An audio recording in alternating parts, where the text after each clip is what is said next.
Perkenalkan, nama saya Iksan Ramadan. Saya di sini selaku host akan memandu acara podcast kali ini untuk beberapa menit ke depan. Sebelum kita berbincang ringan dengan seorang ustadz, kita kali ini ada sambutan dulu dari Kepala Sekolah SMP Albina Purwakarta, ini Bapak Hilman Taufik. Kepada Bapak Hilman Taufik SPD, kami persilakan waktu dan tempat. Nah, sekarang kita sudah bersama Bapak Hilman Taufik. Beliau akan memandu kita untuk sambutan ini mengenai Idul Adha. Untuk tidak lama-lama, kita langsung saja persilakan kepada Bapak Hilman untuk sambutannya. Terima kasih kepada host di sini. Host ya, saudara Iksan. Assalamualaikum warahmatullahi wabarakatuh. Allahu Akbar, Allahu Akbar, la ilaha illallah, Allahu Akbar, walillahil hamd. Alhamdulillah, bahwasanya hari ini kita masih diberikan rahmat dan hidayahnya, sehingga ini baru ya podcast saya sebagai Albina, mudah-mudahan bisa meningkat.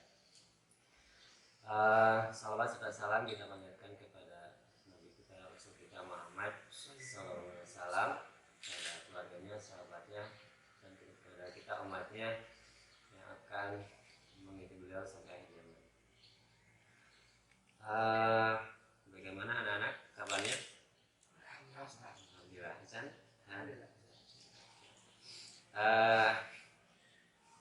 Seperti yang kita ketahui bahwasanya hari ini, detik ini kita masih dalam keadaan pandemi COVID-19, masih belum berakhir ya. Jadi anak-anak tolong menjaga protokol kesehatannya, dijalankan, pakai masker. Ini nggak pakai masker karena dari panitianya nggak pakai masker, dari kelihatan nggak namanya. Tolong jaga kesehatannya, terus pakai masker, pakai sanitizer, dan cuci tangan ya. Kalau bisa, kalau tidak perlu, jangan keluar rumah. Untuk tahun sekarang kurban berbeda, bahkan jauh berbeda dari tahun-tahun sebelumnya. Kurban hari ini di masa pandemik susah untuk dijalankan. Kenapa? Karena memang kita harus jaga jarak. Jadi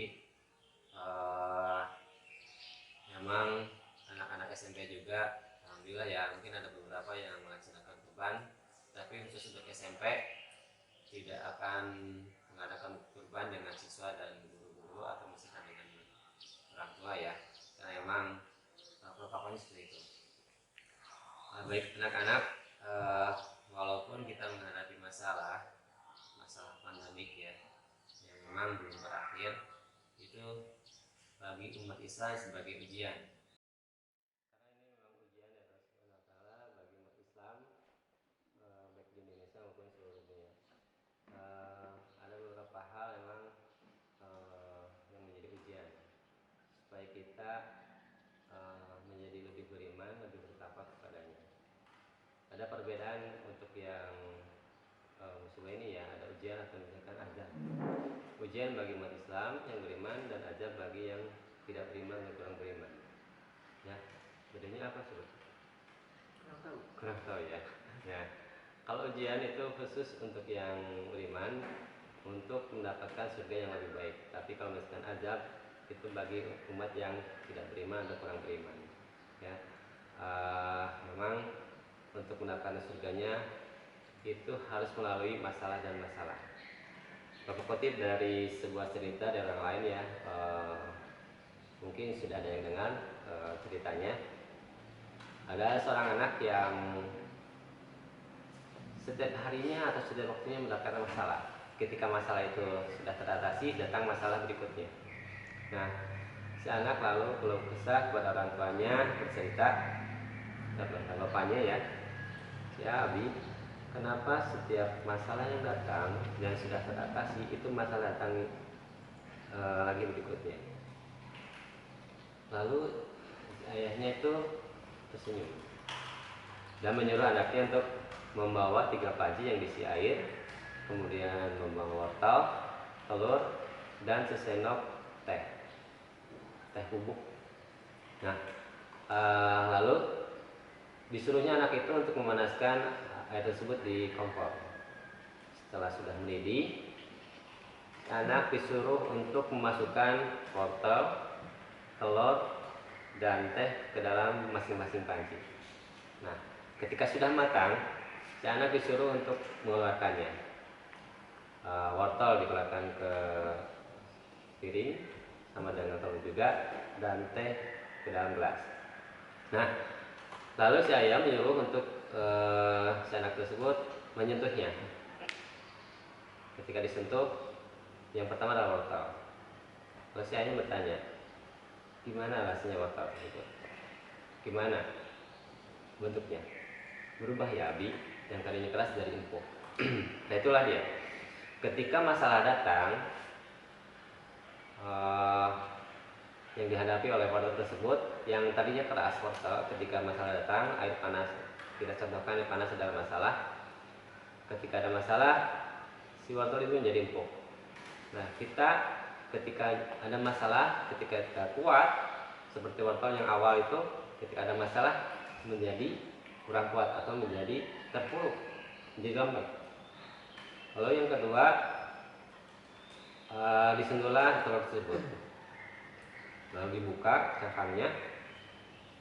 Ketika belum matang, si telur tersebut kulitnya keras, dalamnya lembek atau cair, sama seperti kita. Di luar kuat, hatinya lembut. Tapi ketika masalah datang, di luar kuat telur tersebut, tapi dalamnya jadi keras. Maka sama kita juga ketika masalah datang, luar kuat tapi hati kita menjadi keras. Ya, jangan sampai seperti itu. Nah, yang ketiga, lalu si ayah menyuruh untuk meminum dan merasakan yang ketiga, yaitu teh. Apa yang dirasakan? Si anak tersenyum, wangi dan enak. Nah, itulah dia. Ketika ada masalah, kita harus seperti teh, menjadi harum dan enak. Kita harus mendapatkan hal yang terbaik. Kita siap dengan ujian-ujian tersebut untuk mendapatkan surganya Allah. Nah, dalam masa pandemi ini anak-anak, terutama untuk kurban dan untuk pelajaran jarak jauh ya, kita harus selalu kuat dan selalu beriman. Kita jangan sampai keimanan kita berkurang. Jangan sampai nanti ketika PJJ ada anak-anak yang sinyalnya tidak kuat ya, atau misalkan main-main, atau misalkan mengerjakan tugasnya sama orang tuanya, sama kakaknya, atau sama adiknya mungkin ya. Nah, jangan sampai seperti itu ya. Itu ujian harus kalian hadapi sendiri. Kalau bertanya boleh, tapi kalau dikerjakan sama orang lain, antum tidak akan siap dengan ujian berikutnya. Ya. Jadi Bapak titip pesan aja sama semuanya, anak-anakku. Keep healthy, terus jaga protokol kesehatannya.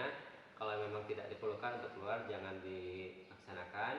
Kalau misalkan memang perlu keluar, jaga protokol kesehatan, pakai masker, pakai sanitizer, cuci tangan dan sebagainya ya. Sekian mungkin dari Bapak, tidak banyak. Mudah-mudahan bisa dilaksanakan dan menjadikan catatan bagi kalian semua. Mohon maaf atas segala kekurangannya. Terima kasih ya Mas ya. Rabbana atina fid dunya hasanah wa fil akhirati hasanah wa qina adzabannar. Aku qouli hadza wa astaghfirullakum. Wassalamualaikum warahmatullahi wabarakatuh.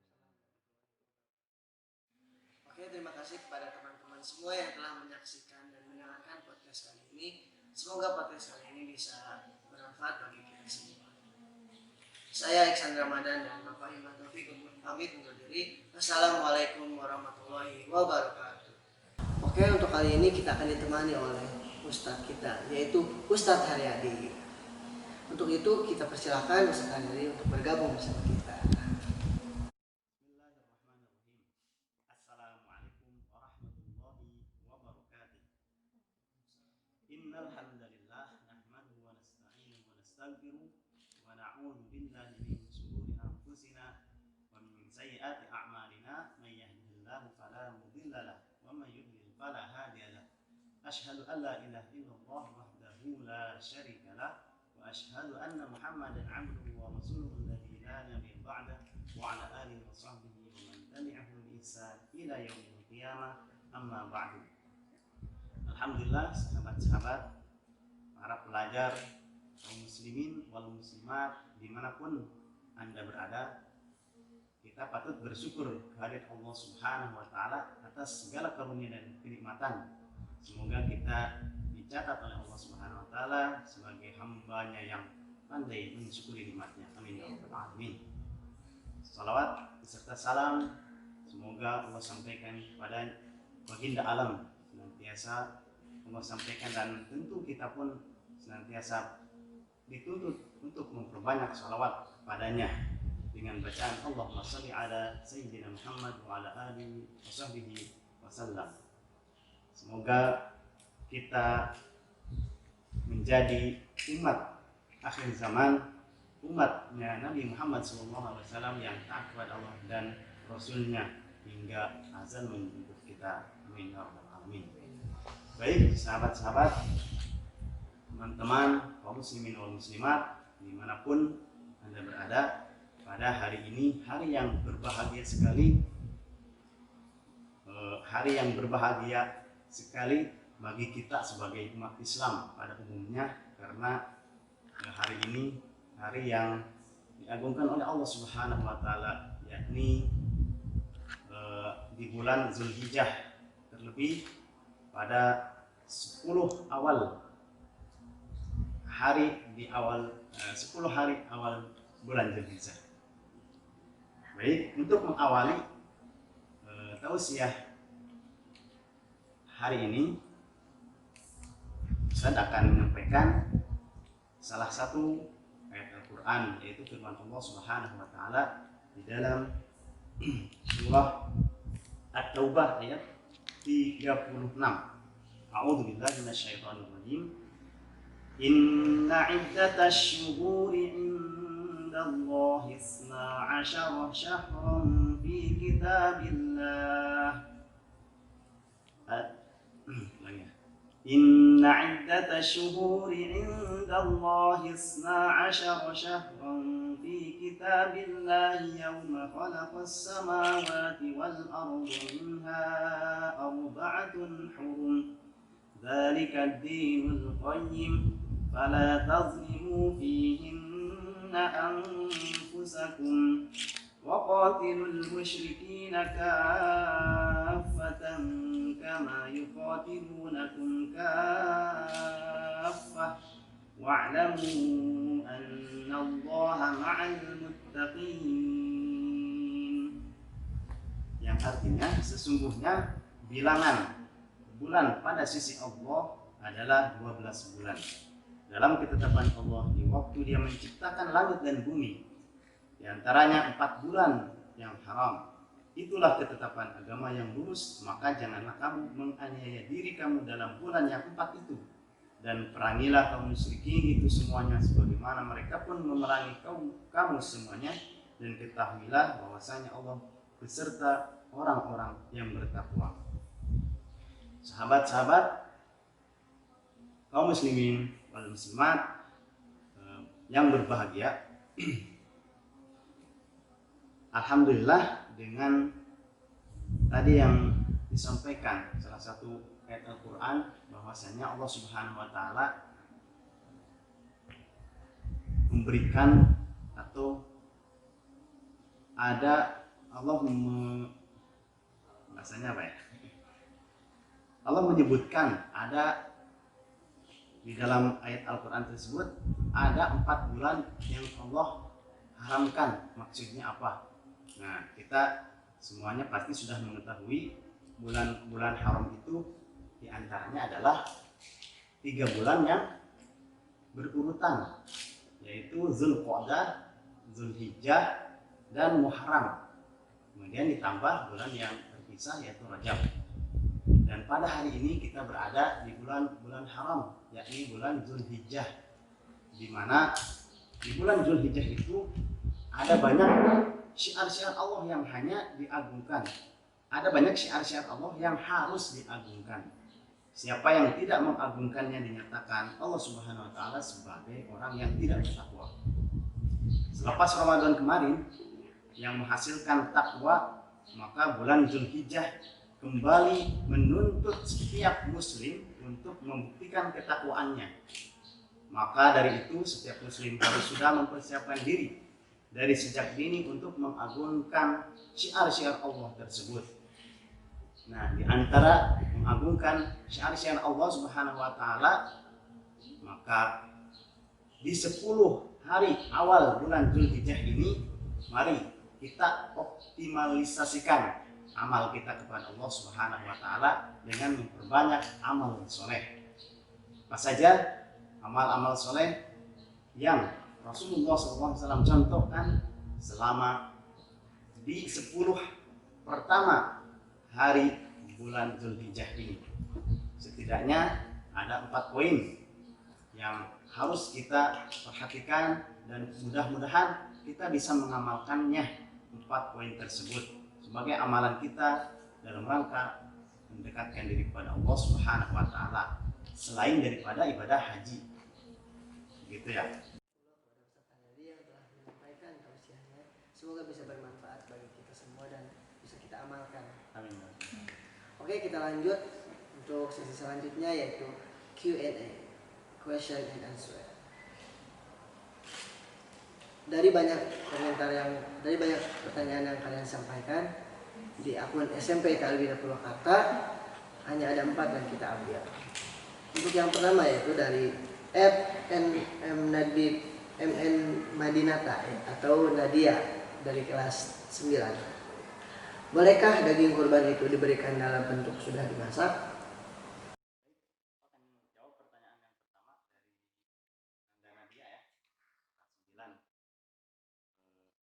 Apakah bisa daging itu diberikan dalam bentuk masakan? Itu bisa, insya Allah ya, sangat bisa. Terlebih untuk persiapan di masa pandemi ini dan tidak harus dibagikan pada hari itu saja, diawetkan dalam bentuk kornet dan jenis yang lainnya.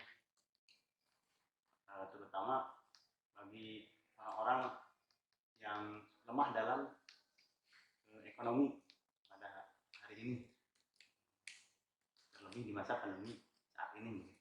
Jadi bisa diawetkan dan bisa diserukan, bisa disampaikan kepada fakir miskin di beberapa hari selanjutnya setelah diawetkan, gitu ya. Nah, jadi bisa ya, boleh. Dilanjut, pertanyaan yang kedua yaitu dari Muhammad Hafiz atau Hafiz dari kelas 9. Bagaimana hukumnya jika seseorang yang berkurban tetapi dia tidak ingin menerima dagingnya tersebut disebabkan karena dia tidak suka atau alergi pada daging tersebut? Insya Allah ibadah kurbannya tetap Allah terima jika dia ikhlas dan mengharap ridho dari Allah Subhanahu wa taala. Adapun suka tidak dia memakan daging itu tidak masalah. Ditanya hukumnya ya boleh-boleh saja atau mubah begitu ya. Bisa diserukan ke orang-orang sekitar yang suka dagingnya gitu. Artinya tidak apa-apa. Dilanjut ke pertanyaan ketiga dari AJHS _ Fadil Mustina Faruk 7i atau dari Fadil dari kelas 7. Bolehkah menyembelih hewan kurban setelah tanggal 10 Dzulhijjah? Waktu penyembelihan hewan kurban memang lebih cepat lebih baik. Bagaimana ketika beramal kita harus bersegera wasari'u ila maghfiratin min rabbikum dan seterusnya. Jadi beramal lebih cepat lebih baik. Adapun syariat waktu penyembelihan hewan kurban afdolnya memang di tanggal 10 Dzulhijjah. Namun para ulama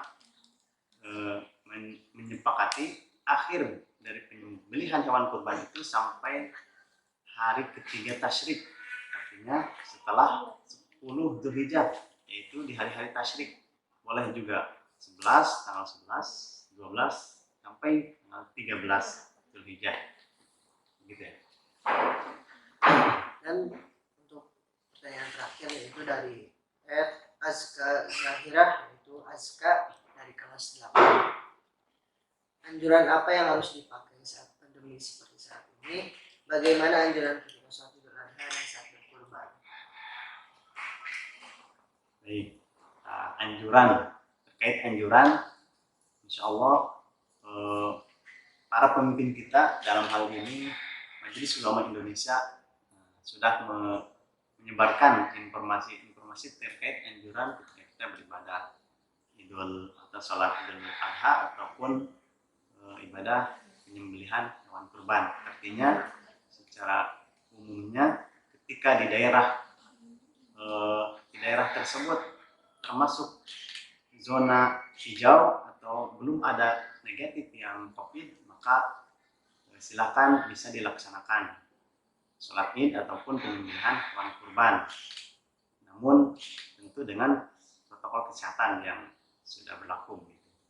Adapun di zona yang merah, ketika kita mengetahui bahwa di daerah kita itu ada yang positif, maka Islam pun memberikan kemudahan dalam beribadah.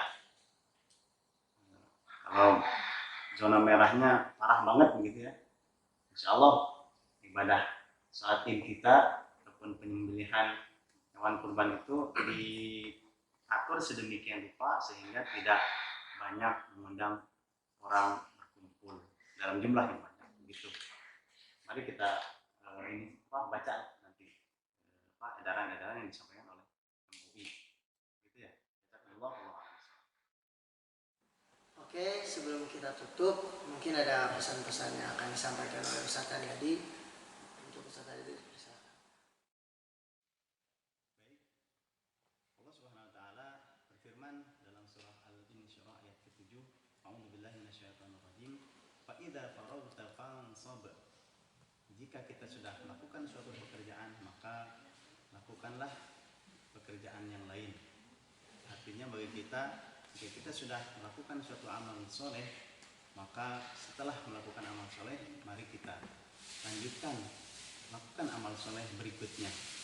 Alhamdulillah, bulan-bulan kemarin, yakni bulan Ramadan, kita sudah merasakan kenikmatan ibadah kepada Allah Subhanahu Wa Taala dengan memperbanyak tilawah, berzikir, dan ibadah-ibadah yang lainnya. Maka saat ini di bulan Zulhijjah, mari kita optimalkan kembali amal soleh kita kepada Allah Subhanahu Wa Taala dengan memperbanyak puasa sunnah di bulan ini, terutama di tanggal 9 Zulhijjah yang merupakan fadilahnya sangat luar biasa, diampuni dosa kita satu tahun yang lalu dan diampuni dosa kita oleh Allah Subhanahu Wa Taala 1 tahun berikutnya.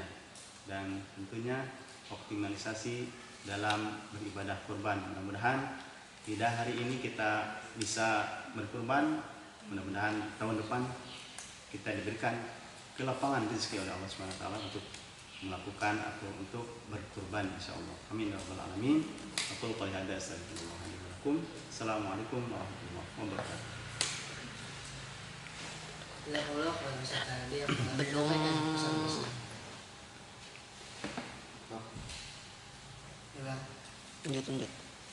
Lanjut. Jazakallah kepada Ustaz Haryadi yang telah menyampaikan pesan-pesannya. Semoga bisa kita amalkan dalam kehidupan sehari-hari. Nah, gak terasa nih udah sampai di penghujung podcast kali ini. Saya mengucapkan terima kasih kepada teman-teman semua yang telah mendengarkan podcast kali ini dan menyaksikan sampai akhir ini.